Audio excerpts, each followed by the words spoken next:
When I began this battle, my soul was so damn fragile. I was looking at life through a fog. I lost my baby girl and they killed my dog.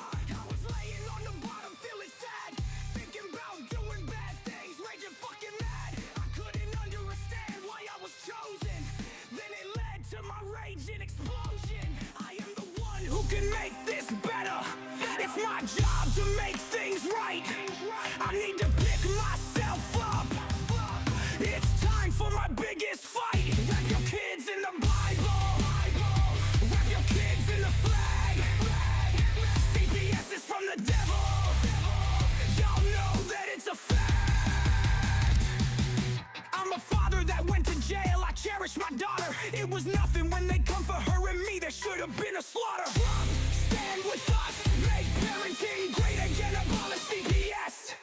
Ambush with the black SUVs. They come armed, they came for me, and they came for her. Stand with us, make parenting great again, abolish CPS. They took her from me, she's across the state. Gone for a year now, taken away. All these people who have written me off, I'm here to show my face and tell you you're wrong. I never was as good as you, and for the record we know that's not true. I'm not trying for a comparison. How dare you, you're embarrassing. I don't wanna be as good as anyone else. I fight this battle, I fight for myself. I am the one who can make this better. It's my job to make things right. I need to pick myself up. It's time for my biggest fight. I don't care about your judgment, I'm glad you gave us this test. But when your life is over, will your heart sleep quietly in your chest? I've got more life to live. As a matter of fact, it's just beginning. I've been given a challenge and my daughter is waiting. It's a fight I can't walk away from, a new life we are creating. So why you sit there mouth full of hating? Be sure my mind is planning on invading. I've got a war to fight and I'm on. I won't give up, I need to win, this is bigger than you. I don't expect you to understand. I am the one who can start over. It's my job to make things right. I need to pick myself up. It's time for the biggest fight. I won't be left behind. This is the time, I call it mine. Step out of the way unless you wanna play Trump. Stand with us. Make parenting great again. Abolish CPS. There is no time for bickering. The clocks are flickering. Pick up your weapon and join me. If not, go back to ignoring me. I will be on top. Pistol going pop, pop. Money falling from my pockets. You'll still be lying on dockets. So fuck you.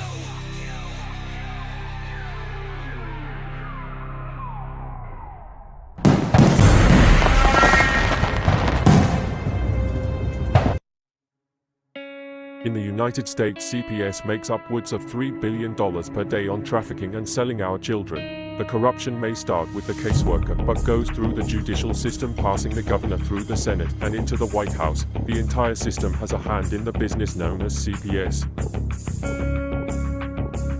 Our children are stolen every minute of a 24-hour day. They are being robbed of their innocence, their trust, their happiness. As parents, we are isolated and betrayed by a government we trust.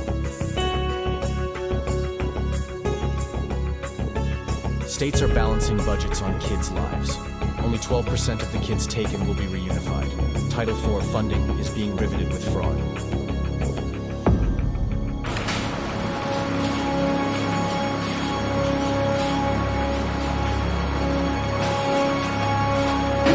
We need to stop CPS, and abolishcpus.com is leading the way. Join us.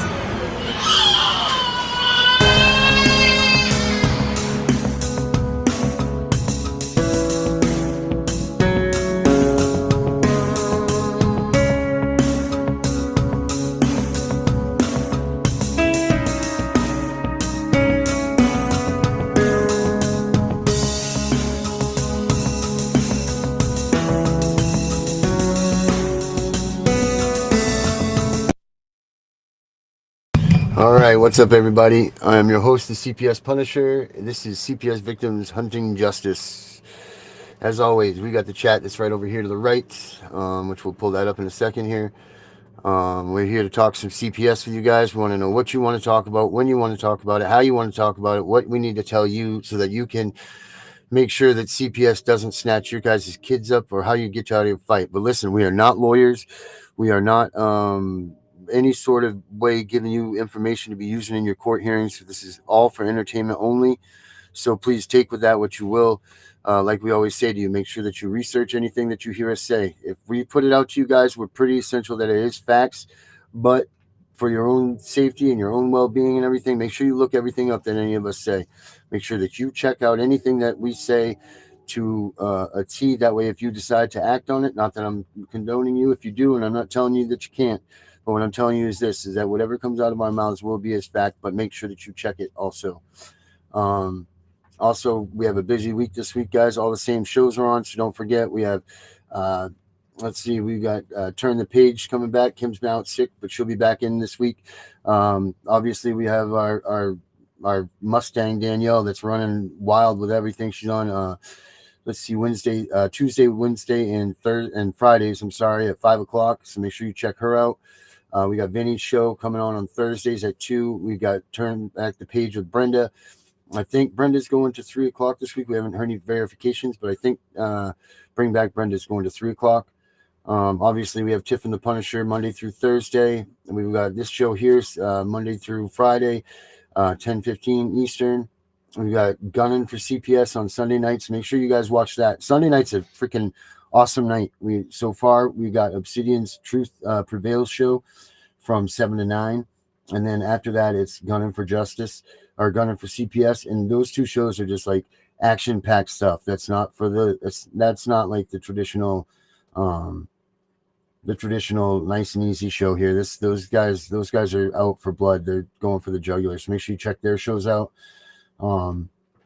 Let's see. I know I'm missing someone here.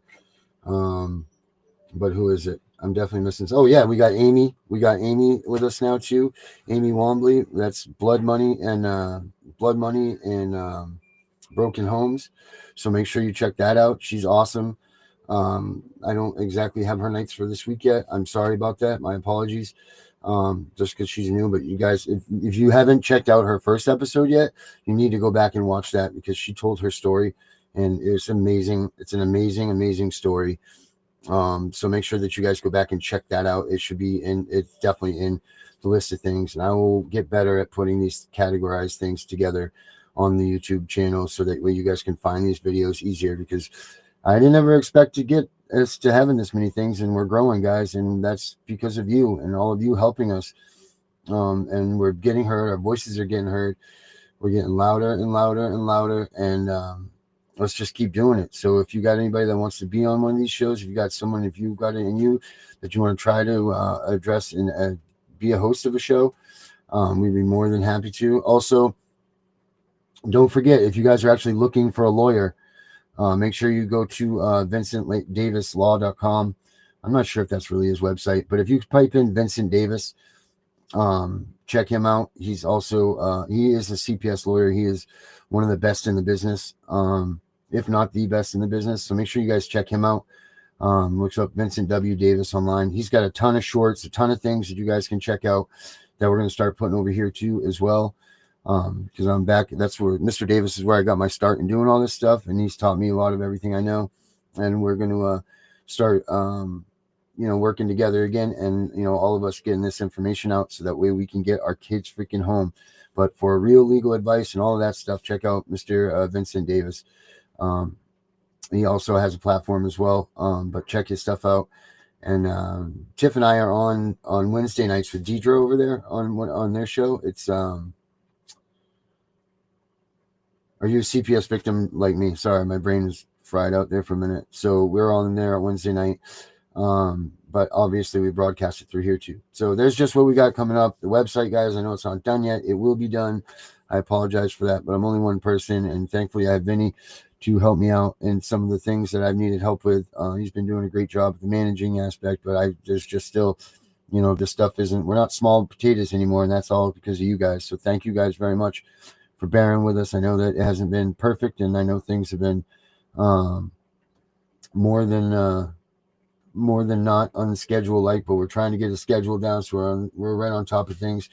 I started this thing out before Herbert, but with Herbert, we were never planning on getting to be the size that we're at and the people that we're at and the shows that we're at. We were hoping just to have 10 listeners, a day. That was good enough. But now, because of all you guys and what you've done, we're growing and we're going to get bigger and our voices are going to get heard. So that's my piece for the night. So let's start the show up. I got the boys back there waiting, frothing at the teeth to scream about some CPS. So let's get it on, boys. Gentlemen. Good evening. Start your engine. Gunner, you're muted.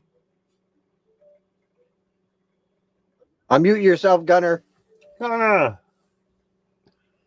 love the fact that you brought up the fact of an attorney that does see the injustice in this, and understanding not all these attorneys, they don't even realize it. And they want to learn. They're like, oh, I didn't know about this. I didn't know about that. Once they start peeling back the onion, especially one that I know is a good friend of mine, as I'm informing him and giving the stuff here of going, at the same time, I'm like, dude, you're the one with the law degree. You're the one with the license. How do you not? And it's like, do you really believe them? Do you believe that they say, when they say that they don't know this stuff? Well, the issue is because the way CPS has manipulated the court, and they want to keep it in the state thing. They've conditioned these lawyers or these bar members to only look at local law and this and this and that, and they figure the judges are going to do like us. They're going to follow the federal laws, or they're going to follow the proper procedures for the courtroom and everything else. And I know, just analytically talking about my case, what the fuck? Nothing was followed. Nothing was right. No procedure. Fourth Amendment violation was spoken of in the courtroom. 2 of them, which they lost jurisdiction as soon as I said that, and they fucking went on. And I'm like, what the fuck? Mm-hmm. Where's the and it's on record. It's on record even from the start, which what? That means, guys, no matter how far you go, technically fruit from a poisonous tree applies. What the fuck are you doing? And why aren't you following the Constitution? Mm-hmm. It's like there should be. So I got to give. But to see these lawyers, like my friend, he's like, listen, we're just brought up and taught, file the paperwork. This is what happens, and understand we have to see these judges every day. He says, so if you piss off a judge, they're going to be so hard on you and make you work for it so hard, because that's what it's about, is making it easy. He said, so we can't go against these judges. You don't want to stand out against them. Why? They'll strike you down. They'll mark you. They'll run you out of business. They'll make every case that you fucking have it and not in your favor, especially in family court. Oh, no, it's terrible for an attorney in family court to stand up. I mean, it's disgusting. And I'm like, now that he's recognizing that, as well as a few other things that have developed, major things that have developed, it's going to change a lot of things, once this all comes out, because as soon as they know this is going on, they're going to have to correct it. Why? Because we're coming after them for it, and we've got the evidence of it. And it blows his mind. I'm like, dude, why didn't you know to change jurisdiction? I didn't know. I figured the court would have just done it. I don't understand. I mean, the whole time, there's no evidence there. There's nothing to the contrary. There's nothing. Everything goes against us. He's flabbergasted at how bad it was corrupt. He had never seen it that bad till my case.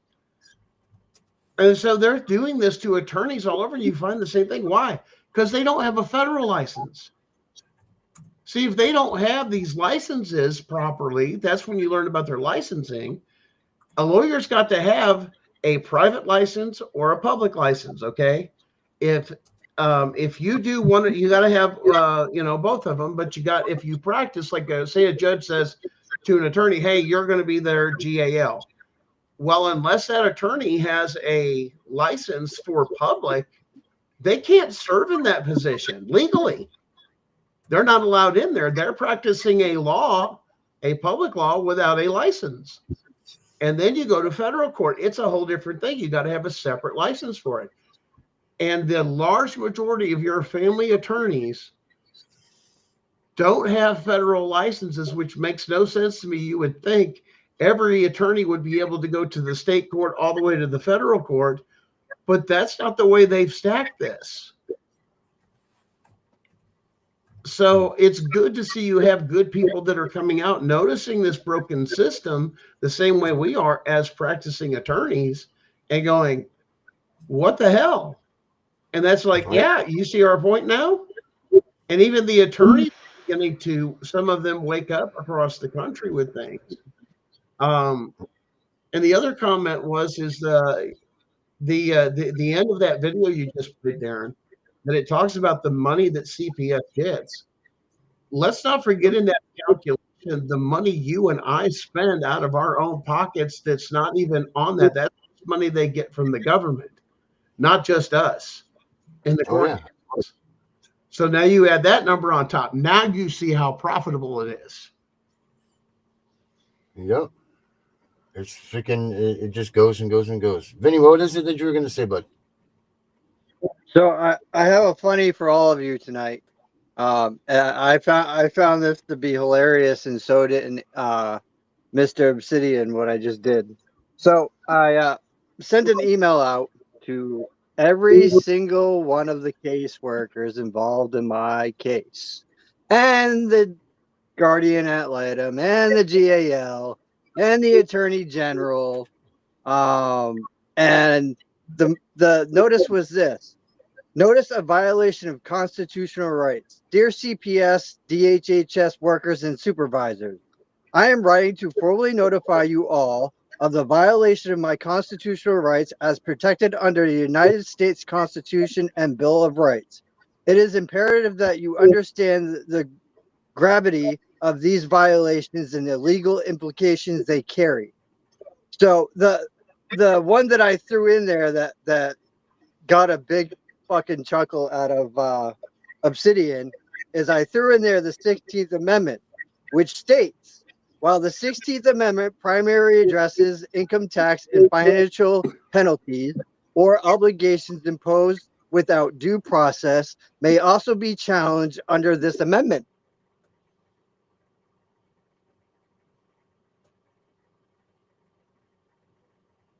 All right. What do you think that's going to say to CPS when they read that? I don't, what is it supposed to say to them? It basically, read that again. Read like, puts them. them. Maybe I missed something here. Go ahead. Read it again. All right. The 16th Amendment.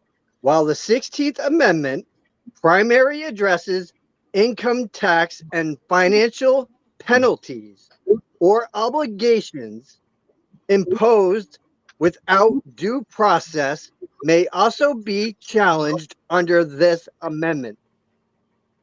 Okay. What do you? Well, first of all, Vinny, you haven't even lost yet, dude. So you can't be challenging any of that stuff. But, secondly, I don't understand why you think that that's what I don't understand that how that's.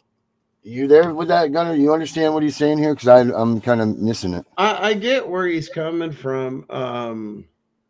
As far as what it is, I mean, it's basically putting them on notice, and that's fine. You can get that on the court's log. I'm hereby putting you on notice. Now, if there's the case of that the next follow-up step would probably be that I would have probably done with that or held on to it for a minute would be the same time that I would say, therefore, I'm changing jurisdiction because constitutional rights cannot be handled in this courtroom. And nope, I already did that. Way ahead of you. Well, and that's what I'm saying. Those I probably would have put all together.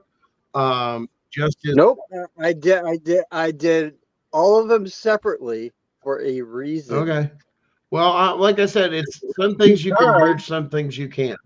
If you think about this, okay, under the 16th Amendment, okay, that's income tax. Who's in charge of income taxes? The IRS, right? Yeah. Mhm. If the IRS can't come in your house, neither can they. Well, that was established that for them to even receive federal money, we exposed, like you said before, on the Social Security Act of 1935, 1101 section that specifically says it gives them no permission to come in the house. Anything in that act. In other words, saying if you go into the house, you've lost federal funding on this case, is what it automatically does. But And that's where the but you don't. fraud comes in that people don't understand. Let's But talk so, about that whoa, because hold on a second, guys. We're taking yeah, this way too far with this warrant shit. First of all, their obligation is to investigate what's going on. Okay, so they have to right. come into your home at some point, whether it is or not. This CPS has been created by the government to investigate children's being harmed. This has been enacted by Congress, been enacted by all of them. This is done this way. So this division of the government's been enacted like this. We're not talking about that they're trying to kick your doors in or any of that stuff. What we're talking about is they still have to do an investigation. And sometimes that investigation does entail going into your home. I think we're taking this like a step too far. Like the IRS has no business going into your house. None whatsoever, unless they're doing an audit on you. And in which case that they're going to come into your house and they're going to audit your stuff, no matter what. But like we're taking this whole without a warrant thing and what they can do when they come into your house. Like let's just not play nonsense here or stupid. Like, come on, guys, they got to do an investigation on these children. So you're telling me that you want to stop CPS from going into homes where the kids are being chained into basements and all of this shit without seeing that these kids will never get free. So let's not be selfish and sit here and be like, this can't happen and yada, yada, yada, when there's some little kid locked in a basement somewhere. But their only hope to God is that CPS agent does come in and see them there and that they do the right thing. So we need to pick and choose this whole battle, right? Like this, we got to think about this stuff because to Once save one again, kid, it's already been ruled on. The Constitution is non-negotiable. Those rights are never to be violated. If they're under that, they have to have probable cause as long as they have a warrant. No, or imminent no. danger. This is what it says. No, this is what it says. I'm going to read you it. Under the 11th Amendment, CPS workers working for the state government or in violation of the 11th Amendment because they are acting upon a federal citizen as secured by the Constitution, and thus the families have the 11th Amendment immunity to CPS without strict scrutiny, meaning the state must have interest that compels the consequence of the average citizen person or human being as a living as referenced in the Constitution, such as physical abuse. This must be proven strict scrutiny and a high standard that the state agency and court must meet. Otherwise, families have the 11th Amendment immunity to coercive interference in family private by state. Mm-hmm. Then you're not Let's saying put it anything this that's way. good, man. They have to abide by the same rules as your police or sheriff's department, regardless of what it is. They are still bound by those same rules for entry under the Fourth Amendment for that. What does that mean? There are a lot of ways that these things can go, which is why they've been given a budget to do surveillance and look at these things. I mean, there was just a story of a kid that was locked up, those black kids that were locked up in the basement of that white couple, that they got all the video footage. And then when they raided the home, they had closed circuit TV and all that other stuff came out. I mean, the neighbors noticed something wasn't right. And they went in beside something in a little chamber on the outside and locked them in. And that's how that stuff gets caught. I mean, but when it comes to the sanctity of your home, the Supreme Court has been extremely clear on the value and the privacy of the home is so well constitutionally protected. The case law on it goes on and on and on. When there's anything to do with the Fourth Amendment, it's abundantly clear. You have to follow these rules. Does that mean some people are going to get hurt or maybe not get to them to the next time? Well, it's going to happen. We've all agreed to this Constitution, and those are the rules. So you've got to do what? do something different. Well, now they have new technology with thermal imaging. You're telling me you can't use these fancy cameras that all these cities have got all this stuff on their TAC teams use and look, is it able to do that to verify bodies?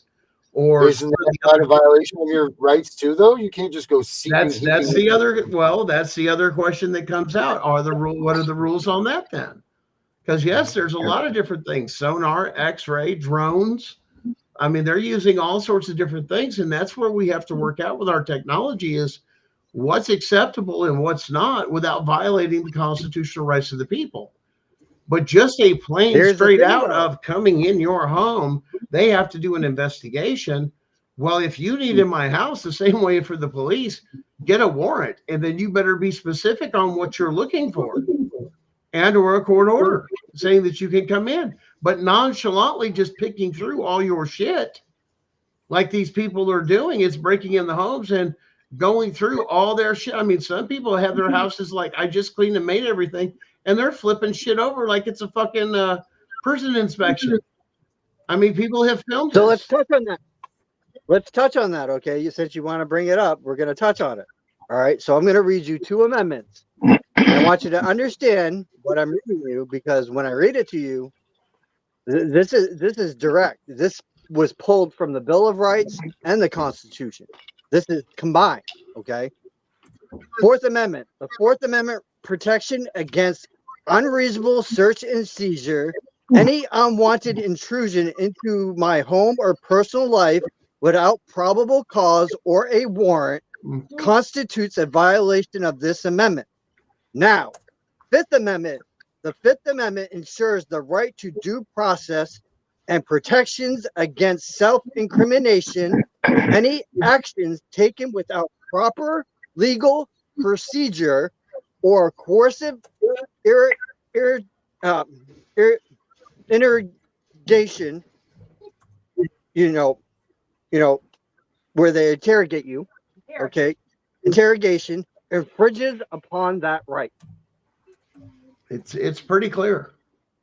So when they question a child without the parent present or without anyone near them that is related, okay, it violates the 5th Amendment automatically.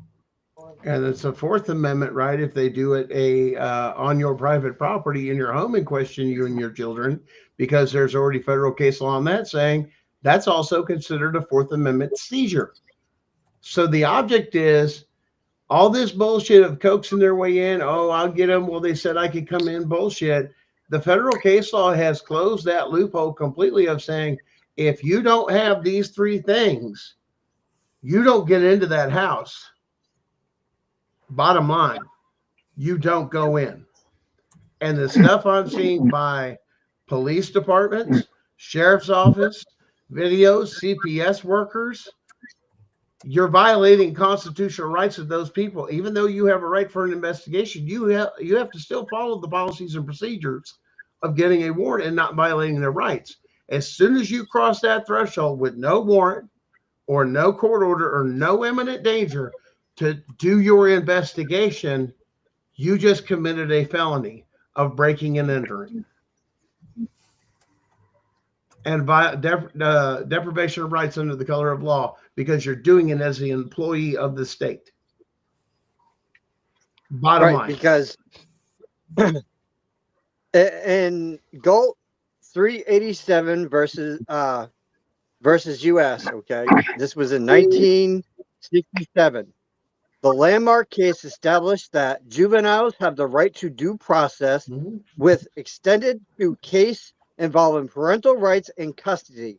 Given the above legal precedents, I assert that your court lacks authority to terminate parental rights without adhering to the necessary legal standards and due process requirement. Therefore, any action taken under current CPS cases are hereby declared void. Darren's been right about void ab initio from the beginning. Thank you, Vinny, very much.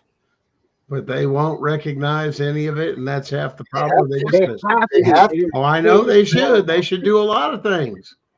but they're not doing it, which is why the Trump administration has Because called we're them not doing out. it. Because we're not doing it. Yeah, I'll do it. well, I'll do it. We'll do it. Let's do it. there you go. Absolutely, Darren. I'm on for that. I mean, we'll either go to jail together or we're going to go get our kids together. One of the two things. Yeah, Right. That's going to be it, right? We just do Well, it properly. We do it the way that we know it's supposed to be done. Well, let me say this, and Gunnar will attest to this. That's how I got my freedom. My father's father and so on back went against everything they said to free the slaves and free black people so they could vote and be equal to everybody else. We went against all that they talked about, and now we are where we are. You have to stand up. You have to have a militia. You don't Or think? the Am pen I can be right, mightier Gunnar? than the. Am yeah, I right, mean, there's Gunnar? multiple options, and I think I think Vinny Darren's got the right ideas. We're trying with the pen first, but if it comes down to it, with these rights, yes, under the Constitution, that would qualify that if our voices weren't heard in the courts. Yes, the very next step is revolution, completely. Well, Because then our well, country has betrayed us. well. We had Yep. Jim Crow laws, and They're definitely those Jim censoring Crow us. laws would still stand and hold to this very day if we didn't stand up and do something about it. There are no Oh, more Jim Crow absolutely. laws. Mm-hmm. They're censoring us. Mm-hmm. You have been temporarily blocked from performing this action. They will not let me share the link to this show out on any of the channels at all. They censored me for 5 days For what? Who censored you? for sharing the link to the show. Sharing what link? Facebook. The YouTube link. And you must be Link about censored for something wrong. if Hold it's on, let's something see. on YouTube and you're sharing Vinny, it's on YouTube. Why could they censor you? Says it right here. Well, it doesn't tell you why. Well, I don't see why. Well, It doesn't say why. so Darren, going. You have been temporarily blocked from performing this action. Your account is restricted right now. That's all Yeah, it says, but they don't working say around with why. that. That's what they do. It's Mm. been going around, Vinny. It happens all over the place with us. They're trying everywhere they can to stop. Somebody's reporting violence or violence against children. They've got CPS workers and other people watching us all the time, trying to shut us down, trying to quiet our voice because it's getting too loud, too quick, and people are going nuts. But once you get to, that's why we're on multiple platforms, guys. If you guys don't know that, we do broadcast on multiple platforms. Darren knows all the platforms that this reaches out, and guys, it may end up growing to something else. Other platforms that we may get on to broadcasters, Twitch, and a couple others. I don't know if we're part of those yet, but sometimes that hitting multi different age gaps with some of these posts. I think there's a lot of kids out there too that are in the age gap that maybe are coming out of the system and they're lost. I mean, we're eventually going to have to address that once some of the other things is, catching all those and trying to make sure they heal, But I think just going back to that, Darren, their right to an investigation, case law has already said their need to do an investigation does not trump your constitutional rights. That's already federal case law. So that has already come up. The federal government, the federal courts have determined that there is case law on that. So that's well established. And there's a lot of people that they'll hear that from caseworkers. Well, I need to do my investigation. Come here, look at my paper. This is what I have to do. But I'm not giving consent, so I don't give a flying fuck what you got to do. I mean, to be honest with you, you can go fucking hump that tree. This is my property. There are, under the Constitution, you can't. You're bound by it. This is why the Constitution exists from this gross overstep. But once again, the state has come in, dealt with law enforcement that they're part of the good guys and that they get to run the show, so they get away with everything. Matter of fact, we got a few states that even come out blatantly and say it, that they'll violate your constitutional rights to do what they need to do. And my folks, for your governments to do that is an act of treason and sedition, to train people to do that. You can't do that. That's an act of treason against the country, trying to overthrow the country by doing that. And you're getting kids that way. That's why we call it child trafficking.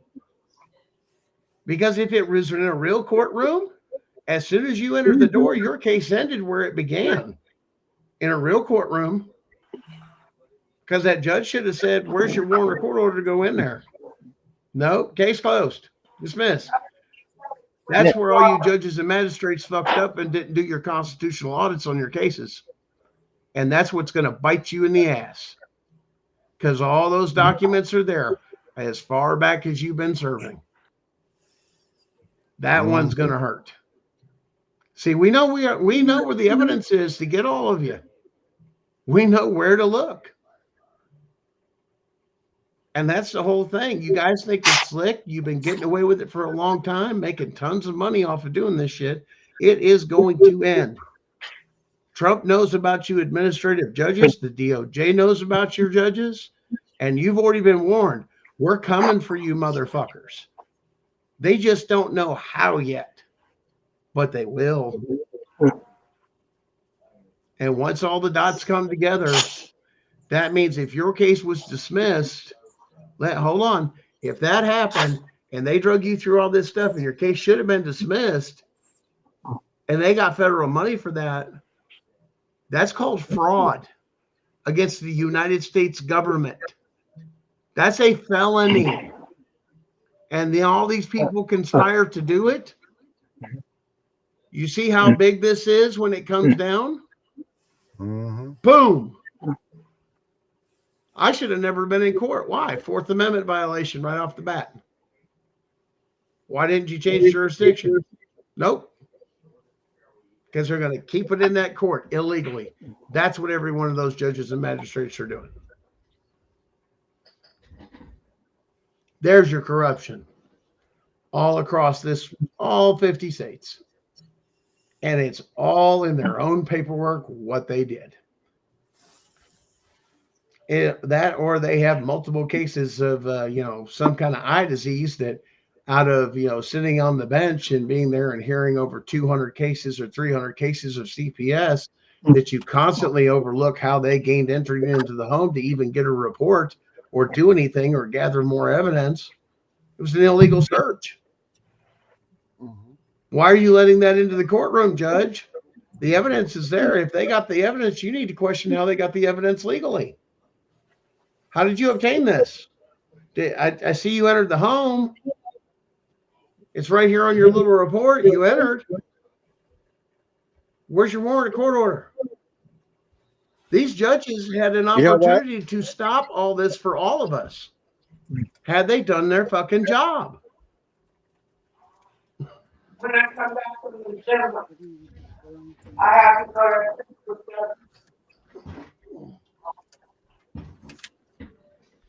So yeah, I get a little worked up on that one because it pisses me off. Because half of this stuff should be over. It should have stopped where it began for all the cases I hear. So well, just needs to be done then. Just needs to be. So here's the deal: we can all keep talking about it. Just no, it could be don't talk about it, be about it, or we're gonna all just keep talking until someone does it, and that's just gonna be that, right? Like pretty much we'll all just talk about going into a courtroom. Yeah, we got to go into the courtroom. We got to stop talking about it. Somebody's got to go into the courtroom. We have people in courtrooms every day. Everyone's losing. The courtrooms aren't working. We have to figure out why, Darren. Why is it not working? Listen, we're not the only crew on the block here trying to do this stuff, guys. There's the other people just like us, Yes, but we have to find out from that other crew. We have to compare notes and figure out why is it not working. Now, I Yeah, well, I believe mean, with this new, my honest belief is that with this new administration that's in, things are going to be I, working. We're I we're think that just we're, we're just in March right now, and I'm saying that give it a little time. I believe with this new administration, things are going to be working.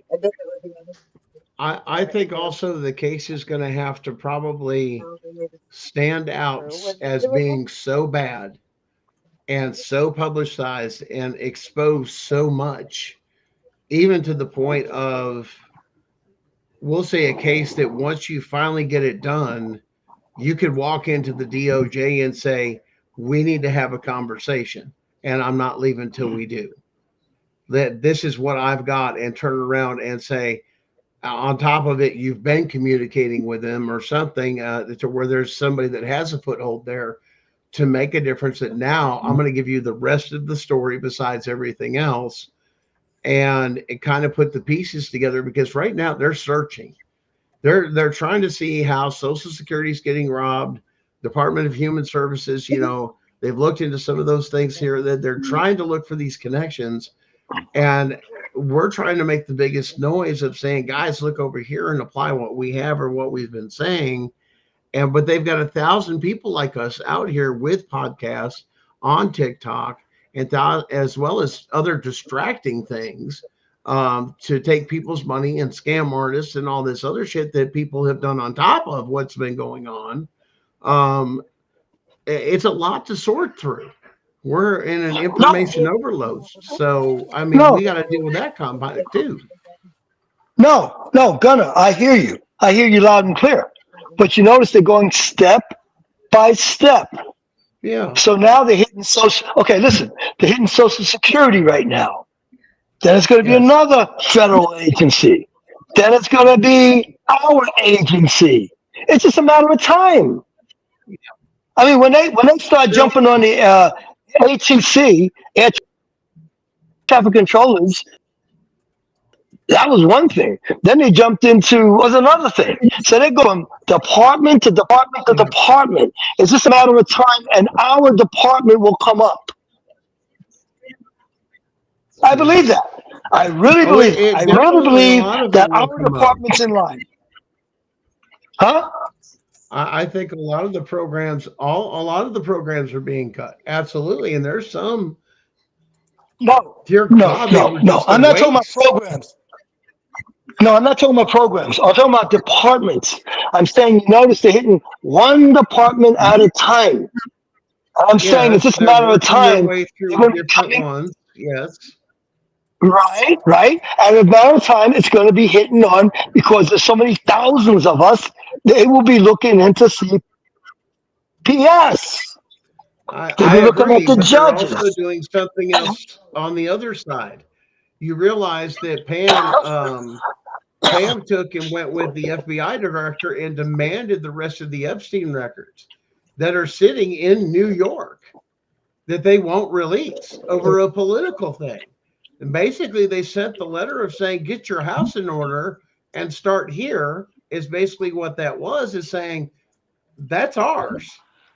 It belongs to us. You work for us. The Wait a minute. DOJ, FBI works for the DOJ 100%. So when they get something, Okay, they're supposed to jump.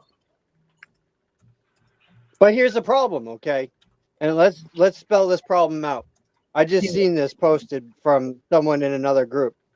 This is in West Virginia. Federal judge dismisses lawsuit on a foster care crisis at the federal level. They dismissed the fucking lawsuit. Mm-hmm. A federal judge, people. Well, now who appointed the judge? Go back to that too. You got to understand, not all those judges that are sitting federally were all appointed that are all good judges. They all have a political agenda. That's why some vote a little bit more conservative and some a little bit more liberal on some of their concepts. And that's even come down through case law. Judge Joseph R. Goodwin. Well, who appointed Hey, Goodwin? hey, guys. I mean, Hey, you I can just want only to put so address stuff. Jonathan. I just want to address Jonathan's concern here. He says, "Read my chat. I have given you the answer to why it's not working. It is all English bill." I go down, I scroll down. It says it is because they can be threatened with the old English bill. The courts slash lawyers, government officials, even PM, cops, FBI, CIA, public can all be threatened with it. Now interpret that, Gunner. I might have to know the origin of his old English bill and where it's found because there's multiples. So he'd have to be more specific when it comes to those things. So that's pretty general. Usually there's something that comes after old English bill, blah, blah, blah. There's usually something with it. When you get into the Jonathan, deeper do some history, more because there's typing. so many. Type for us. Type, What's Jonathan. Type. that? Uh, Okay, then. So I guess we lost Herbert um, and out. So I don't know, Darren. I mean, what's your thoughts on that? I mean, when it comes down to CPS feeling they have a right to go past your constitutional rights, what's your perspective? You're on mute there, buddy. Yeah, I mean, we all know how I feel about it, man. They can't do that. They can't break those rules, but they can't be subsequent to not having those things available to them in case they do need them. Like they need to not. You can't just close them out of your house. They need to have the right to get a warrant to go and search and make sure that there's not a little kid stuck in the basement. They're not above that stuff. You know, they can't just come barging in. Do I feel like imminent danger needs to be tightened up or even just or whatever? Yeah, I think that's bullshit what they run on right now, that they can just run in and take your kid. Look, I'm a prime example of one of those in my case. Like there was no reason for them to do what they did to me. And they did it illegally and they did all of this shit wrong and all of this and bullshit. And you know, at the same time, those tools have to be made available if they need them, period. You know, so it sucks. The problem isn't the machine. The problem is the people using the machine. The machine is Yeah. here for us to use and to use it properly. The problem is the bastards that are behind the wheel of this thing are fucking it all up. That's what it is. You know, that's Yeah, that's I where mean that. that's where it meets the road, man. I mean, that's where Shannon and I, Sharon and I, the other night, we're talking about boundaries, and we talked about how the Constitution, and we're not teaching boundaries anymore. That the Constitution itself is a boundary. It's saying you should not, you shall never, is what the Constitution says. And the problem is people out there are being told or taught that these little things are okay. And because they haven't been educated properly to know what their rights are and everything else, they think it's just part of their job. Well, my job says I've got to do this. So if I want to get paid, I'm going to do that. So you're selling out the American people by violating the Constitution and committing a felony every time of breaking and entering?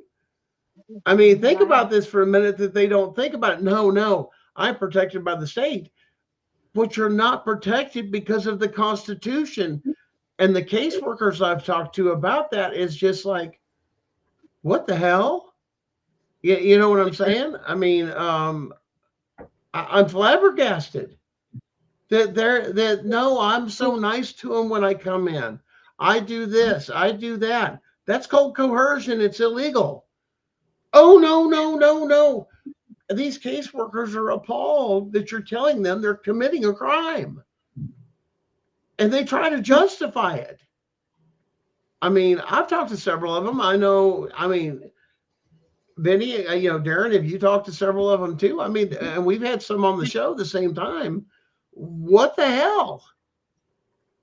I mean, it applies to me and it applies to you. Your job title doesn't give you the right to violate the Constitution at any given time. Ever. And that Ever. Ever at all. right, And I know I've heard The other Bill people of say, Attainder? well, there's other things out there that do this, that. No, you're forgetting the supremacy clause. No matter what was written before or what was written after, the supremacy clause of the Constitution says exactly that, and it exercises that. It nullifies everything before, I says, and it protects everything after. That's what it comes down to. That's why there's a supremacy clause. So that whole argument of, well, this predates this and that, once that was They passed, can't it was use the done. Bill of Attainder. So, They cannot, because it violates the Constitution if they use the Bill of Attainder. yeah.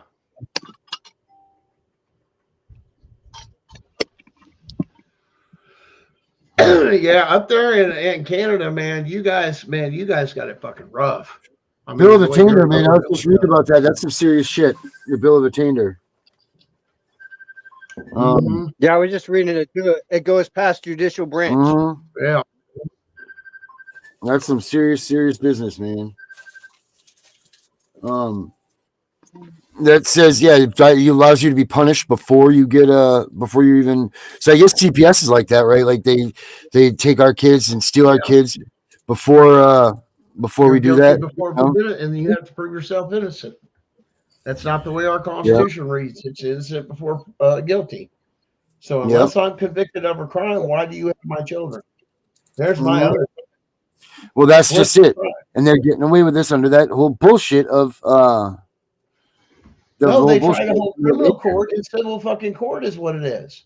Then they try to give it a classification under criminal, under civil code, which is bullshit because anything that is criminal, whether it's civil or actual criminal fucking code, because there are criminal civil codes, but that automatically requires a trial by jury. Right. If it's a criminal act, it automatically qualifies for Well, that, here's even the in thing. civil court. If these courts and all this stuff are no good, and like we can't get around these, and this is illegal, and this is all this shit, then why is CPS even any good? None of Like, it's why? any good. Right. So why is all this bullshit even happening? Because people allowed it to happen and they convinced people to get away with it. And then people, strong armed and the good old boy system, come in everywhere they were at, especially in a lot of these other places that aren't like, they don't like the big city or the big thing, like, because big city people, they're supposed to be following the same thing, but then they hide under city codes, especially big cities like Chicago and New York City, because they believe that they're not subject to a lot of things too, because they're a city and they can write whatever they want. This has been going on for a long time in our country. I don't think people realize how much it's penetrated, not just the federal government, your state government, but your local government. And you see it all the time, even in school board meetings or other meetings for, the town planning committee or anything else. I mean, they go fucking nuts. They silence people from a public forum. Oh, well, you can't talk no more. You're not allowed to talk. And this, that. They have a right to talk. They're part of the community. They paid their taxes. What the fuck? And the other time is they're doing it in front of fucking sheriffs and sheriff's deputies, watching them commit these constitutional rights violations. And instead of advising them, saying, hey, you about ready to fuck up, you better think about that again. Because if you do this, I'm going to have to slap the cuffs on you. Why? Because I just witnessed you commit a crime of constitutional rights violation. I have the authority to arrest you on the spot when I firsthand see that. I don't need anything else after that. I firsthand saw it as an officer of the law. I've witnessed it. I don't need the second person. I have a whole crowd of people. It's good as gold. That's where it comes from. But that's not what's happening. They've whipped the sheriff's office across the country to believe CPS in the state is more powerful than your constitutionally elected sheriff. It seems like everybody's just leaving the Constitution out of everything, so people just forget about it naturally. Yeah. Well, and eventually, if everybody forgets about it, then there's going to be nothing left. Listen, they've been going after the Second Amendment for how long? Well, right. And this is probably their way of getting, you know what? They can't vote it out. So you know what they do? They don't talk about it.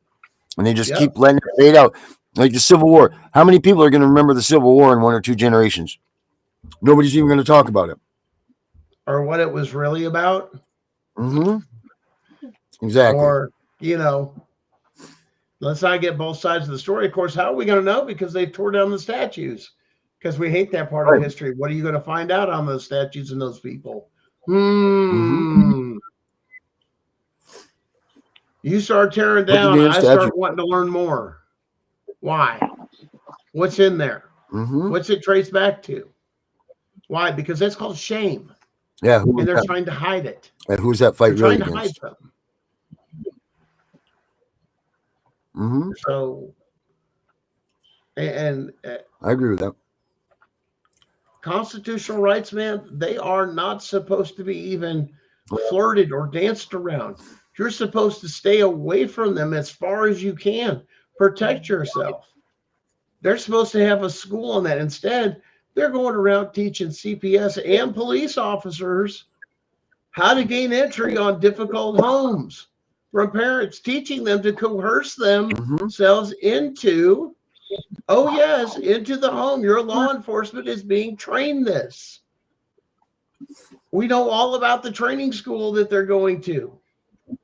The big seminar they go to, same way with your fire and police or fire and EMTs. They have a big convention they go to. New products come out. That's where they show all this shit. Mm-hmm. And then they get so many credit hours. What do you mean? That means you're paying for their education to learn this shit. Mm-hmm. Including your sheriff's deputies and everything else put on by the state. Here, this is what we're going to show you how to get away with. They're violating constitutional law by just teaching that shit.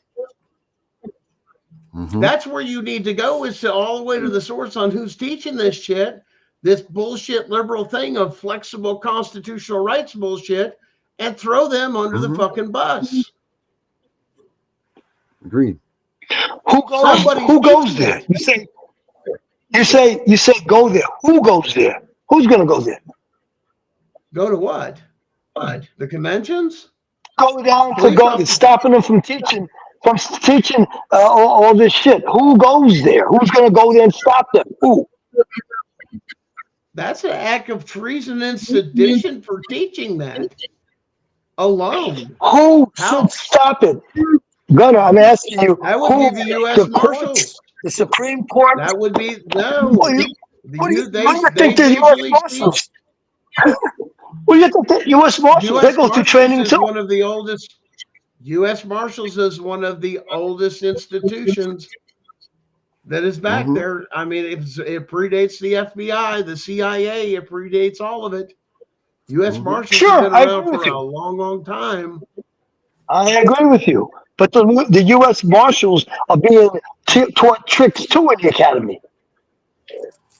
Once again, I'm not saying what it is. You got to get to the core of the root of it.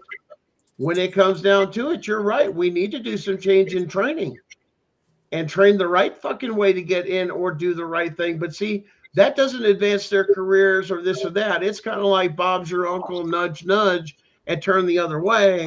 Even it got so bad with some that is your partner plants a fucking gun on somebody in some cases, and it's been known to happen. That type of shit needs to fucking stop. All of it needs to stop and do the right fucking thing. That's all the American people are asking. Follow the fucking Constitution and do the right fucking thing. Stop all this fucking trying to be slick Rick and bend the fucking rules and see how much before they break bullshit. Just the attempt at you fucking bending them is a fucking felony. You realize that. I mean, people don't get that. Bending them is a felony.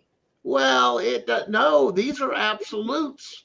And the federal courts will tell you the same motherfucking thing. These are not to be fucked with. They are the foundational principles of our country. When you go to the right court. And the federal court and the state will come up, well, the state, blah, blah, blah, blah. And you know what that federal judge is going to say? Shut the fuck up and sit down. You ain't in state court no more, boy. Terry, that's the way it's going to say. I think you need to play that video I just sent you. Okay. I mean, I don't think people It's get the from difference between the the two. guy that we had on the show. And federal judges Gonna don't like that understand. shit. I understand your point. I Mr. think it's Ludwig. a start on a high level of the judges. Nobody should be going to take any children out of anybody's house. Children shouldn't be taken away from their parents. Children should not be taken away But from their parents. No. right, but you guys, when Derek gets this up, you guys need to watch this and pay attention. It's 29 minutes long. Yeah, well, just play what you can so you can Well, understand. Vinny, is there a certain part of that we should watch so we don't do the 29 Listen. minutes? I know I've Just, put out a just few listen. teasers, a few posts, a couple of Facebook Lives, small versions, but I want to go through sort of a recap of a lot of stuff. So this one may be a little long. I apologize. I know Ryan's always telling me, Mark, you got to make these things shorter, and I apologize because I do tend to ramble. But tonight, I can promise you, if there was one you're going to want to watch all of, tonight's going to be it, because there is a lot of information, both with the administration, with the Doge team, with the U.S. House, with the U.S. Senate, with different states across the country. And I see Anthony on here. Anthony, I did see I got a message from you, so I'll try and get back to you. I appreciate that. But a lot of updates, so I apologize for the length of this, but if you haven't had a chance to catch all of the updates and want one comprehensive version of what's going on around the country and what's going on in Washington, D.C., how have we prepared ourselves, and what to expect with the Doge process, because I want to make sure we set realistic expectations. I don't want people thinking that, next month, you're going to read that, Doge made a sweeping change with Title IV reform. That's not going to happen. So I want to lay out that process for you tonight of exactly how it works and what to expect. But just so you know, you'll find out tonight. But yes, the door is open, and 2 meetings took place with the Doge team today. So let me go first, before I even get started in that, I want to acknowledge the fact that I'm just one piece in the puzzle. I hope that people don't think that I'm arrogant enough to think that, the wonderful Mark Ludwig went to D.C. and solved all of our problems. Guys, this is a team effort with the community. And the community takes a lot of people, but each person has a different strength and a different weakness, and we all work together as a team. It just so happens that my strength seems to be the DC connection, so that's what I'm going to be talking to you about tonight. But I'm fully cognizant of the fact that I'm not the most important person in the shared parenting community. None of us are. A lot of great people. I saw Anthony Cancel on here. Anthony does great work with the Pro Say Dad. Phenomenal what he has done. Been able to educate people and provide resources for people. National Parents Organization. I can't say enough about them. They are phenomenal. Don Human, I've got phenomenal respect for Don Human. Matter of fact, I plan on bringing Don Human with me to some of these meetings with Doge and to the White House. Don is probably one of the top people that I plan on bringing. So the entire NPO group does a great job. TFRM, can't say enough about them with their reach. And so many people, Lauren with the Dadvocate, I don't know if she's on here watching. I don't think she gets a chance to watch too many of those. But just so many great people across the country and great leaders that have done a lot of work in a lot of different states. So I'm not more important than anybody else. It just so happens that I'm in D.C. this week. And I think some of you know I've been in the political arena for 40 years. So I've been very blessed and very fortunate to have made a lot of connections. Hopefully, if you've been around for 40 years, you're going to make connections. And so I've been able to do that. So I'm going to share a little bit about what's happened this week and lay out the game plan. Now, across the country, though, while I've been up here, I've been getting calls from state reps. Matter of fact, I just got off the phone with Jamie Flick, state rep from Pennsylvania, who's sponsoring the Pennsylvania bill. We can't reveal all the details. And like I said, I don't mean to be cryptic or deceptive in some of these things, but anybody who's been to your state capitol and worked on legislation knows sometimes you can't lay out your game plan on a Facebook Live because the opposition is going to sabotage it. But I will tell you, if you're in Pennsylvania, you're in good hands. Jamie and I talked tonight quite a bit about a strategy that we're going to try and implement a little bit later this month. We'll have to let you know. Jamie could use a lot of prayers. He is a great warrior for us. So a lot of good potential in Pennsylvania. I think some of the best potential we've ever had if he's able to pull off what we're going to try this month. I know Oregon, I don't know if Seth and Jason and Jess are watching, but they had a hearing on Monday up in Oregon, and I know there's several more bills that are being introduced that have SB numbers that they're working on up there. Let's see, Alabama had a hearing. I'm losing track of days. Is today Wednesday? I think the hearing was today in Alabama on one of the bills. I talked to Representative Sellers about 2 hours ago. they're going to have a vote on that next week. So if you're from Alabama, we're going to need you to call members of the House Judiciary Committee and ask them to vote for the bill that Patrick Sellers sponsored, the Equal Shared Parenting bill that's in the House Judiciary Committee right now. South Dakota, we passed in the Senate last week. Tom Pischke did a phenomenal job up there. This Friday, that's going to the House. South Dakota is a smaller state. They move really quick. So they had the Senate hearing last week, the House hearing this week already. The Senate passed, I believe, 20-13 on the floor, which was very, very good. In the past, we've been able to move very well in the House. So hopes are very high, but the hearing is going to be on Friday. Indiana, I'm going to be going to Indiana when I get back from D.C. We've got 3 bills making great progress in Indiana. And I've been in communication with those bill sponsors while I've been up here. Missouri, we've got a kind of a new template with TANF 4D, or TANF Purpose 4. And I'll be sharing more about that. We don't want to share our game plan, but that is going to be a game changer for all 50 states. And I'm going to be looking for people to help me sponsor bills in all 50 states. And I'm looking for advocates in all 50 states because, like I said, that will be, I believe, more of a game changer than even the 50-50 rebuttable presumption bills is the TANF Purpose 4 bills because of what it can do to be able to give us momentum in every single state. So we're going to be looking for advocates to help out. So let me get to the D.C. trip now because I can't remember. There's so many states. Oh, South Carolina. I know Gil Gatch has 3 bills in play in South Carolina. But anyways, let me get to the federal. I bet most of you know that I've been up here all week long. And as I said, this isn't to make me sound better than any of the other groups out there. NPO does phenomenal work. Robert Garza down in Texas is doing a phenomenal job across the country. A lot of great leaders. I'm in D.C., so I'm going to talk about what I'm doing. So I hope it doesn't sound arrogant. But this week's been an important week. There's 4 areas that I'm focusing on this trip. And normally when I make a trip like this, I spend a lot of time. I don't just show up and wing it when I'm here. I spent about 80 hours in preparation for this trip, doing background checks and doing, search and trying to find out the backgrounds of all the people that I'm going to be meeting with. What do they like? Who do they not like? Because if anybody's been to the state legislature, 2 Democrats, just because they're both Democrats, they may hate each other. 2 Republicans, they may both be Republicans. One's a rhino, one's a MAGA. And in some states, you go up and you mention the wrong name to a certain person in a certain party, and you just turn that person off just by mentioning that name. So you have to study the culture before you just go into some of these meetings and try and wing it. So I spent about 80 hours, that's not an exaggeration, in preparation for this week. But there's 4 strategies I'm working on. Number 1 is Doge. Obviously, that's been getting all the media attention, everything like that, is Doge. Which, yes, it's a very important part because it can help speed things along, but that's not going to be the end-all answer to our problems. There's a lot of things that need to be changed with Title 4D reform that Doge can't do. They don't have the authority because they're basically an extremity of the executive branch. Well, we need to pass a legislative action in order to change Title 4D. So one aspect is Doge. That's the more short-term one because that one can help raise more awareness and they can do some digging and some research and make recommendations. And obviously, with the backing of the president, their recommendations are going to carry weight with members of Congress. So Doge is one aspect. The second is the administration. And I don't care if you love Trump or hate him. We don't have time for 3rd grade games, guys. I don't care if it would have been Biden in office or Harris. Whoever is in the White House, that's who we need to get the administrative changes done. And that's who heads the administration, is the president. So I don't care if you love him or hate him, too bad.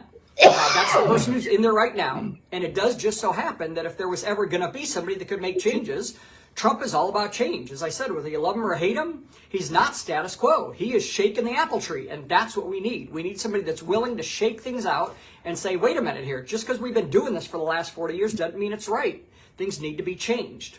So the administration is one aspect that we need to have. Then we need to work on both the House and the Senate, which is 2 totally different cultures, much different than at the state level. At most states, you're dealing with 100, 150, maybe 200 different legislators, unless you're in New Hampshire that has 400 in their assembly. But for the most part, most state legislators have a little over 100 representatives and somewhere between 30 and 50 senators. At the federal level, you have 100 senators and 435 representatives. And each senator has about 20 employees in their DC office, not counting all the satellite offices that they have. That's just in the DC office. In the House, you're looking at anywhere from a low of 4 to 9, 10, 11 people for every single one of the 435 reps. So you've got to educate a lot of people. If you're talking just a couple per office, you're looking at 2,500 to 3,000 people that need to be met with between now and the time we're going to get these changes. So we're looking for the DOJ aspect, we're looking for the administrative, president, the White House aspect, the Senate, and the House. And I'll just tell you, already this week, we've made progress on all 4. So I'm going to lay out what we're doing. On the House side, I've been very, very fortunate that I have one very good friend who is one of the directors of the House DOJ team. So I think some of you know Marjorie Taylor Greene is the chairwoman of the House DOJ team. And then she has, several people appointed as part of the DOJ team. Well, the senior member of the DOJ team is one of my personal friends that's worked with me quite a bit in Missouri. I'm not trying to be cryptic, not mentioning names, but one of two things happen. Either A, the opposition comes in and tries to sabotage us, or we get people in the shared parenting community that want their 15 minutes of fame, and they call the person up saying, hey, I heard you've been meeting with Mark Ludwig. I'm a friend of his, and I need you to meet with me. Oh, we can do that. We've had that a lot. Okay, I've had there's Yeah, one that'd be individual nice, that wouldn't it? 4 different people have told me that my name has been dropped. We already knew as a friend of ours. It's not that I don't want people meeting. Bob's it's just your do me uncle. a favor, Can I if get you're a gonna meeting? Use my name. No, Mark Please give me a Ludwig's our call friend, first man. before you book an appointment. Some of you know Ed Martin, a good friend of mine, who's currently the I can't hear you over the prosecuting video. attorney for the Washington District Mark, of Columbia. this guy is a friend of ours. District. And he's Oh, going to be okay, I going got over and becoming the chief of staff for the He's been on the OMB. show. But Ed has been a very good personal friend, opened a lot of doors for me. Very, very well known in the administration and with members of Congress. And so for the last 9 years, Ed has opened doors. But I always ask permission. Hey, when I call so-and-so, can I mention your name? But I always ask permission of Ed before I do that. And then if I do, I always have to give Ed a call afterwards because I don't want to meet with somebody and Ed not know how that meeting went. Anytime you name drop, you need to call that person and say, just so you know, it went well or it went bad or this happened. If you're using somebody's name, that's their integrity. That's their reputation on the line. Mm-hmm. So you don't just drop a name. That's very, very bad in the culture of politics, okay?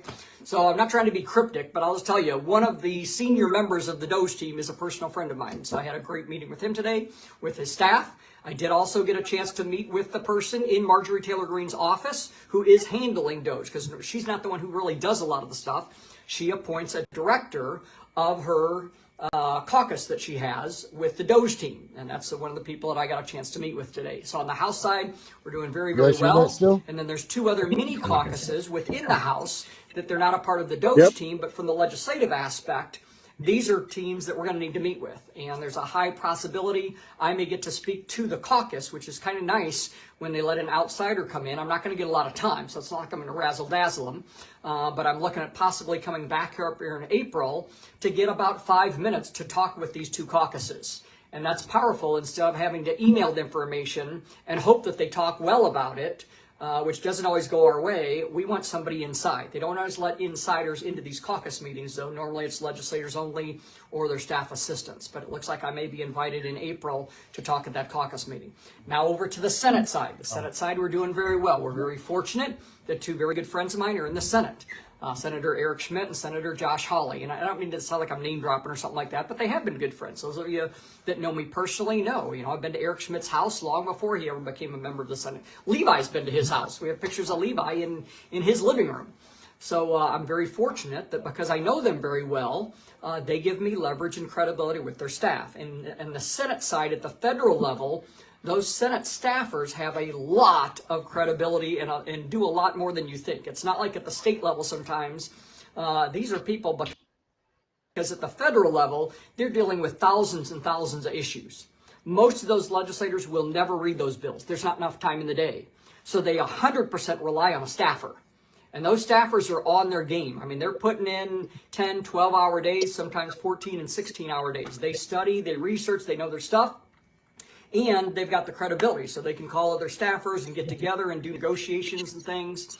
And a Senate staffer, especially a policy director for a senator, at the federal level, that's a pretty high level that you're meeting with. And today I did get to meet with the policy directors for both Senator Schmidt and Senator Hawley together. And that may not seem significant, but anybody in politics can tell you.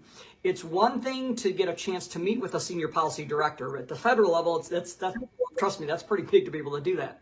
But to have two of them meeting together, it means that your issue has now risen to a level, because you've now taken the time from two senior policy directors, two different offices, and you force them to rearrange their schedule with your schedule to talk about a topic. That means our topic is now raised at the significance level.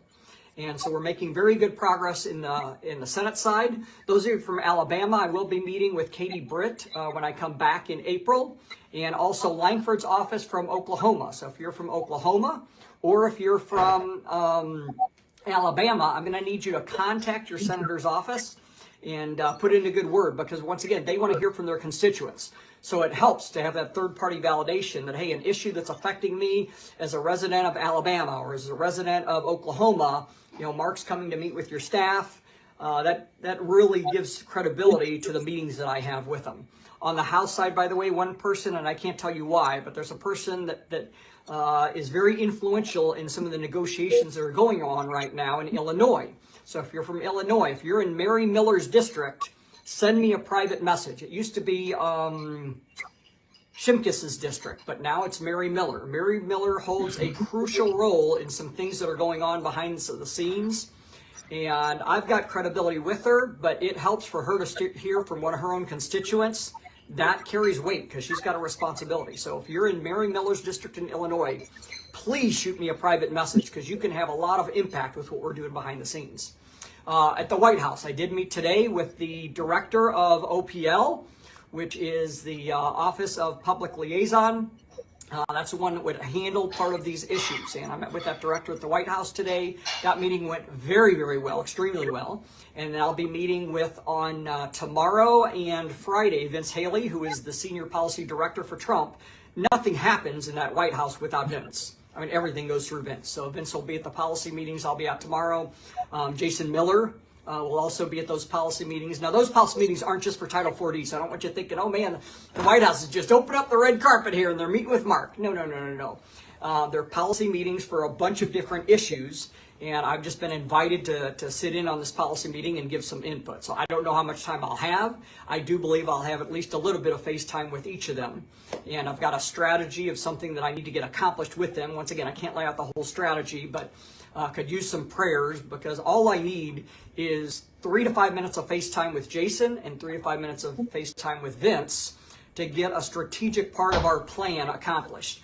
I've already talked to Vince a couple of times. Some of you know I was allowed to give advice on fatherhood issues during the campaign back in June and July, and Vince was the campaign policy director. He now is the director in the White House. But this will be the first time I've actually met with him personally. And then the Doge team, like I said, we are making a lot of progress. Now, let me give you an idea, though, what to expect in all of this. Realize, guys, even though obviously the Trump administration and the Doge team are working on making changes, and even though Title 4D reform to us is very important, you got to realize they're being hammered from 8 million directions. They're being hammered from a homeland security standpoint. They're being hammered about Israel, about Ukraine, about trade, about Canada, about Department of Education, about vaccinations. And I mean, they're getting hit from every angle. Our issue is, that, even though it's important to us, is not even in the top 100 issues. Yes, it should be, but it's not. Okay, so I don't want people thinking that, Mark went to D.C. and he's going back in April, and we're going to see a post that says Title 4D is killed. That's not going to happen. Let me give you a game plan of what's going to happen. Realistically, I picture this as about an end of the second year or a third year type issue. Now, that's not bad. I know some of you think, you mean 3 more years that we have to go through to do this? Guys, it's taken 40 years to get to this point. Okay? And anybody who's been to the state can tell you, everybody goes to the state capitol thinking, man, I'm going to make a change first year at the capitol. And then 5 or 6 years later, they're still having a hard time getting their bill out of just one of the chambers, and they realize, it takes time. Takes a lot more time in D.C. But I think if I do my strategy right, where we're hitting from 4 different angles, the Senate, the House, the White House, and the Doge team, all 4 angles, we've got 4 strategies in play that we're doing. I think the synergistic effect will put us realistically, we're looking at the end of the second year, the third year. The game plan is I want to make sure that they're all on board and know what's going on. Similar to most of you know, in most states, I like to do a companion bill. I like to file a House bill and a Senate bill. The reason is it has to go through the House and the Senate both anyway. So why not, instead of just filing a House bill and then having to start from scratch in the Senate, why don't you file both bills simultaneously, and you can make some progress in the Senate if the House bill moves faster. At least by the time it's come over, hopefully by then your Senate bill has had a first read. It might have even had a committee hearing. Man, you got some momentum going on that chamber. You can move faster. I don't want to wait until year 2 or 3 to start from ground zero when we have 435 members of the House, 100 members of the Senate, and everybody else to educate. So I'm going to be coming up here as often as I can afford, and that's why I'm going to be asking for some money. I'll just tell you up front, yes, I'm asking for money. These trips are expensive, but I promise you this, I'm getting a return on investment for them. And like I said, not to brag, but I am. I know what I'm doing. I've got the connections. I personally know people in the White House. Most of you know Will Scharf, who is the legislative director or assistant to Trump. Every picture you see Trump in the Oval Office, the guy that's balding, standing next to him, that's my friend Will Scharf. Some of you know him. If you're personal friends of mine in St. Louis, you know Will. He's been a good friend of mine, good friend of Levi's, big supporter of equal shared parenting, has spoken at many of my events, but he is with the president every single day. And Martin, he's going to be the chief for OBM in the interim. He's the acting prosecuting attorney for Washington, D.C., personally selected by Trump. And so, these are people that are directly in that White House. So I've got the connections. I know what I'm doing, and I can book the appointments. I just don't have the funds to keep coming up here. So I'm going to be asking for people, yes, to give donations. We can either sit back and whine and complain and say, well, we shouldn't have to donate to be able to go to D.C. Well, great. How's that worked out for the last 40 years? We finally have somebody that has the connections in the White House with the Doge team, the House, the Senate, that knows what they're doing, that has a strategy in place, that's making the trips, but they needs the funds for the airfare and the hotel. So I did put the PayPal, the Venmo, and the Zelle at the top of this thread. I don't think you can see it while I'm talking, but it'll show up afterwards if you go back in. But the PayPal is the starnetmark@yahoo.com. And make sure you send them friend to friend so they don't take that service charge out. But the PayPal is starnetmark@yahoo.com. The Venmo is Mark-Ludwig-18. So Mark-Ludwig-18. And you have to put 0977 to be able to send it friend to friend. That's the last 4 of my phone number. And then the Zelle is 314-814-0977. 314-814-0977. But let me tell you why I need you to donate. The door's open. Guys, I literally am not exaggerating. I have more meetings that I can have at the White House. I have more meetings I can have You guys ready to, with the Doge team. And I have a lot more meetings with the House and Senate if I can get a trip back up here. All right, you guys can finish watching that if you want. With you get his voice out of here. Let's do. What'd you think of that? I thought that was a big ad for his campaign there, and I like Mark, and I think he's a good guy. And if you guys feel like you need to help him out, please help him out. Mark Ludwig is, he's a good dude. I think we need to get him. We need to get him on the show and see if we can get Marjorie Taylor Greene on here. Yeah, we've already been working on that one with Marjorie Taylor Greene. Maybe he is the way to get to her. That'd be cool. Absolutely. Any of them that we can get on here would be a great thing, But all right, guys, let's do them. Let's do some last words. Let me Herbert? I'm here. Herbert's muted. He's unmuted.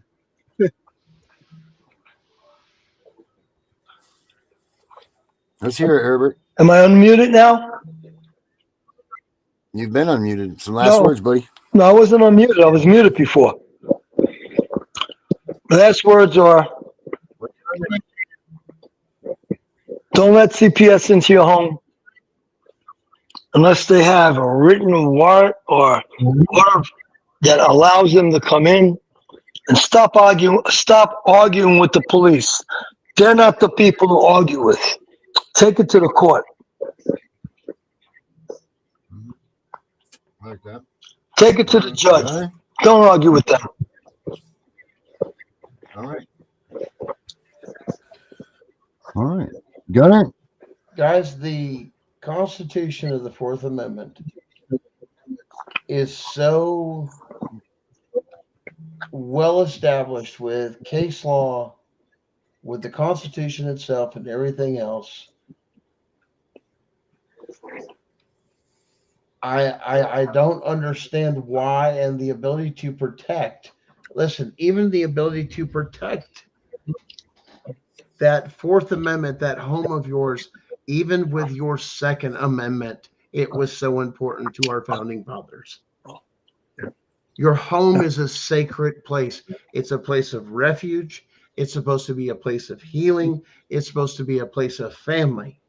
And it's supposed to be respected and acknowledged by those that take and serve and or are elected and appointed officials and actors are supposed to know the sanctity of this home. And the Constitution is very clear on this home. By shattering through this is what they wanted, our founding fathers wanted to protect us from, was the feeling of having somebody coming into your home and violating that very sacred place of taking that house and making it a home that you've worked so hard on, for them to come in with no respect or anything, criminally come into your home to disrupt your home, to destroy your home. How fucking dare you? Our founding fathers, this is why it was put into place, to make sure you never had to feel it. So people that are dealing with CPS, you know what it feels like, which is why it was written into our Constitution, why it should never be done that way. Guys, know your rights. Love on each other. Prepare for your kids to come home. Get yourself in the right place. And if you're having suicidal thoughts or anything like that, get with somebody. Get with somebody with the show. Whatever it is, we can find you the help that you need the best we can. But at least we're here and we understand what you've gone through. But understand, your voices are not going to go unheard. There is change coming on many different fronts, as you've seen tonight. But guys, learn your constitutional rights and know how sacred that Fourth Amendment is actually treasured in this country and respected by in the federal courtrooms. Very much so. And don't forget to catch us every Sunday night at 9:30 Eastern Standard Time for Gunning on CPS. Amen to that. That's it. Vincent? Mine's going to be quite simple tonight. I just want to get this out to anyone that is in Maine that is watching right now.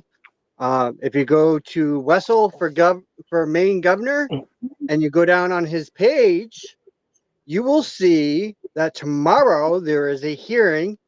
It's a judicial hearing on Bill LD 492, which is the parental rights bill. And he's got it stated what it is covering and why. This is happening tomorrow, people. Tomorrow at 1 p.m. And you want to be heard, they have a way you can sign up via Zoom. You can go in person, or you can email in your thing to them. This is crucial. It re-puts the power back to the parental rights that they have stripped from us. All right. I'm going to leave you guys with this. This is a new video and a new way that we're going about looking at things, or I'm going about looking at things. And before our song comes on, I'm going to play this video. I just want you all to check it out. It's going to be worth your while, so make sure you stay tuned. I'm the CPS Punisher, and we're going to get out of here. Hello, my little friends. Today we need to talk about something that is very serious and scary. This will seem like the scariest thing you have ever faced. Even the monster in the closet was easy compared to this. This monster is called CPS. It stands for Child Protective Services, and that is not true. They are here because you are worth money to them. Let me ask you something. Has your parents ever hurt you real bad? Do they lock you in your room for days and don't feed you?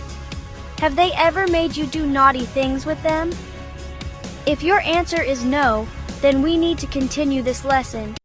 If the answer is yes, stay silent and go to the nearest adult you think is safe and tell them you need help. See, those are things CPS needs to help kids with. Not because the dishes are dirty or you told the school a small fib to get what you wanted from a teacher, so they reported it because they had to. You have to be very careful about what you say at home. Lying is very bad, and telling a small one to get some extra time on your homework, or because your parents grounded you by taking away your phone, can lead to severe consequences that can change your life forever. You need to pay attention to this video and understand the real truth of what is going on. Believe me, your parents need your help. They love you and don't want you to go anywhere. You don't either. I'm sure, so ready, pay attention. Sometimes CPS gets worried about a child. Maybe someone told them the child is hurt or not being cared for. This could be a teacher, a friend, or a family member. CPS will visit the child's home to see what is happening. They want to talk to the child and the family to understand the situation. When CPS or Child Protective Services receives a report, they take it very seriously because they have to, by law, respond to a call in about the abuse.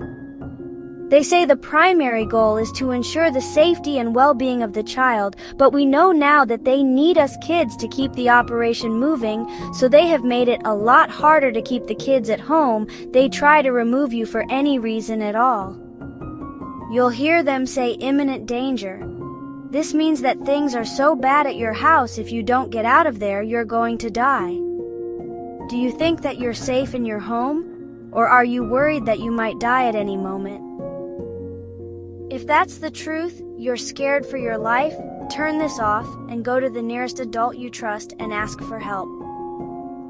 Okay, moving along. This means they might snoop around and ask you trick questions about your parents' daily life, their feelings, and their experiences at home with you. They might also look for signs of neglect or abuse.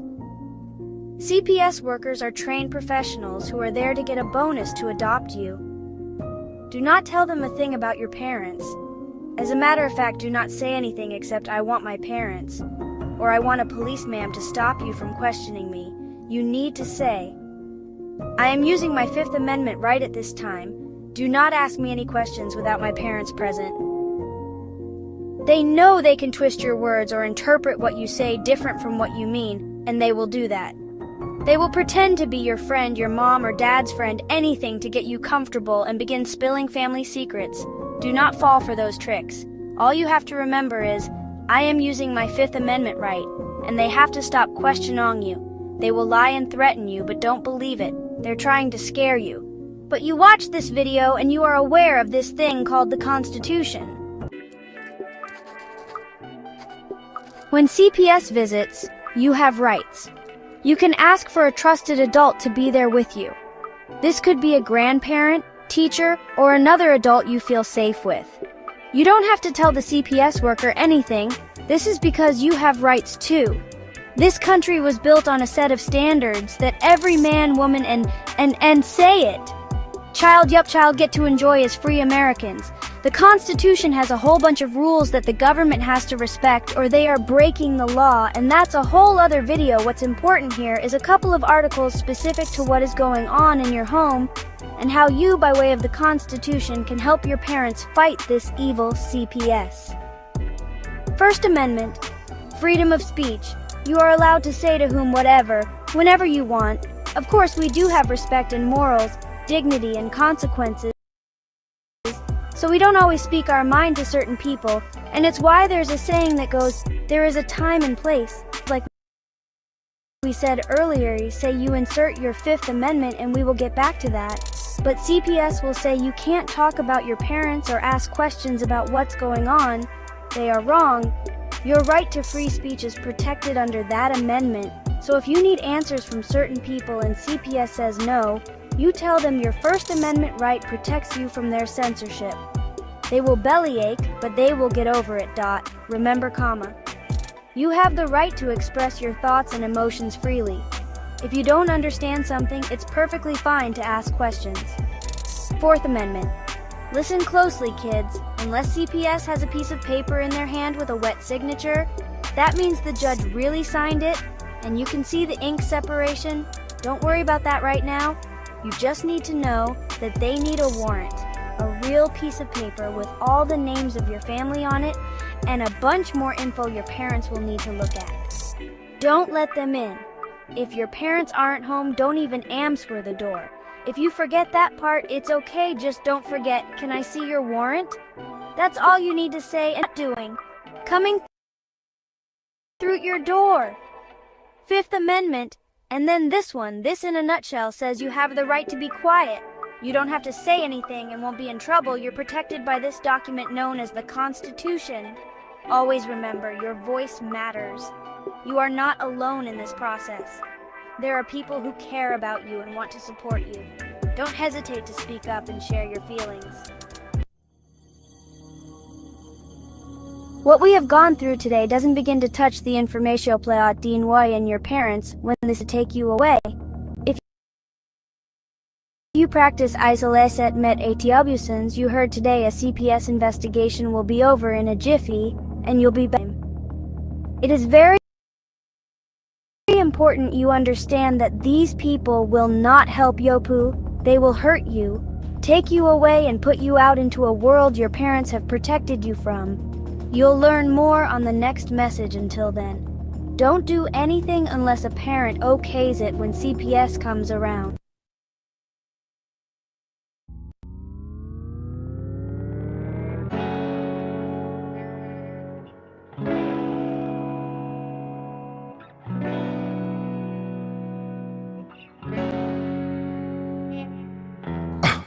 Getting crazy, baby, chill. Don't medicate, just meditate. You waking up now, well, baby, you hella late. Educate, look at what's going on, let it resonate, accelerate. Find your inner hunger like you never ate. Agenda is to push the hate, separate and segregate. Don't celebrate quite yet, the storm is coming, Q, for heaven's sake. Violence that they demonstrate, instigate and penetrate. The values of our country and our God is what they desecrate. My fighters ain't no featherweight, pulling out the seams of the fabric that they fabricate. They feed us lies, intimidate through fear to sit and wait till we come together, congregate, and then we liberate. Praying that you give me strength to find some love amongst the hate. Marching on these streets of blood till I see the golden gates. Troubadour and troubled souls, one of God's servants. Blades out, cut the grass till we see the serpents. One day I hope you see the truth. This puppet show stays on because of you fools. We've been dancing with the devil way too long. I know it's fun, but get ready to pay your dues. Oh God, come back home. This crazy world is filled with liars and abusers. We need you now before we're too far gone. I hope one day they finally see the truth. God, we need you now. I know the truth is hard to swallow, just digest it. Suspected something's going on, but chose to just neglect it. Deflected by some breaking news, oh, we just accept it. Expected just to fall in line and follow their perspective. Don't question their objective, but I got a lot of questions. How these kids molested, but nobody's been arrested. Read it in the testament, these children are protected. So I'm fighting all these terrorists, both foreign and domestic. Refuse to be directed, blind, not a sheep. Only kneel to my God, so I'm dying on my feet. Silence when we speak, but there's violence in the street. I've been rolling with the punches, I can't take it on the cheap. Drink from a glass half full, I'm optimistic. People are sadistic, so vicious and malicious. Praying for assistance to overcome opposition, or I'm gonna start resisting and then I'll pray for forgiveness. One day I hope you see the truth. This puppet show stays on because of you fools. We've been dancing with the devil way too long. I know it's fun, but get ready to pay your dues. Oh God, come back home. Crazy world is filled with liars and abusers. We need you now before we're too far gone.